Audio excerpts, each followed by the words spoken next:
কলকাতা টিভির খবরে শিলমোহর এসআইআর নিয়ে ফের মামলা হাইকোর্টে। সিএ আবেদনের রসিদ এসআইআর অনুমোদন হোক, সিএ রসিদ গ্রহণ করা না হলে অনেকে নাগরিকত্ব থেকে বঞ্চিত হবেন। সোমবার মামলার শুনানির সম্ভাবনা জানালেন ভারপ্রাপ্ত প্রধান বিচারপতি। যেমনটা আপনাদের জানাচ্ছিলাম যে সিএ আবেদনের রসিদ এসআইআর অনুমোদন হোক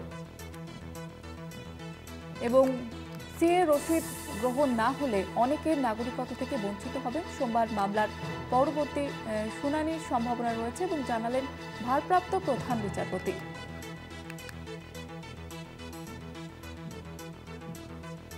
এসআইআর নিয়ে ফের মামলা হাইকোর্টে এবং সিএ আবেদনের রসিদ অনুমোদন হোক এমনটাই জানানো হয়েছে।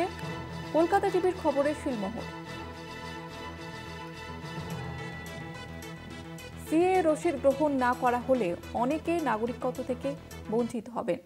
সোমবার মামলার শুনানি রয়েছে এবং জানালেন ভারপ্রাপ্ত প্রধান বিচারপতি।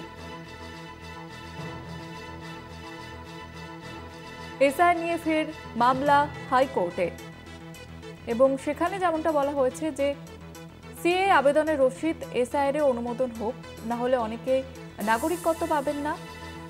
সোমবার শুনানির সম্ভাবনা রয়েছে এই মামলা। আমাদের সঙ্গে টেলিফোন লাইনে রয়েছে আমাদের প্রতিনিধি পীযূষ কান্তি নাগ। পীযূষ কান্তি, দেখো, এসআইআর নিয়ে ফের কলকাতা হাইকোর্টে মামলা। কলকাতা টিভি গতকাল যে খবর করেছিল সিএতে যারা আবেদন জানিয়েছেন তাদেরকে এসআইআর এর প্রাধান্য বা অনুমোদন দেওয়া হোক, সেই খবরেরই শিলমোহর পড়ল আজ।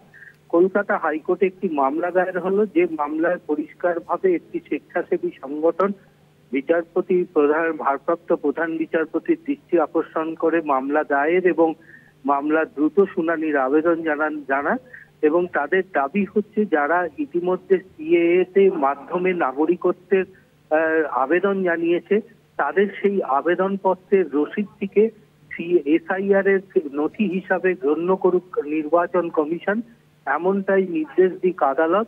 ফলে তাদের নাগরিকত্ব পাওয়ার পরে তারা যাতে ভোটাধিকার পায় সে বিষয়ে তারা নিশ্চিত করুক। ভারপ্রাপ্ত প্রধান বিচারপতি সুজয় পালের ডিভিশন বেঞ্চ জানিয়ে দিয়েছেন যে আগামী সোমবার এই মামলার শুনানি গ্রহণ করবে। ধন্যবাদ জানাবো পীযূষ কান্তি।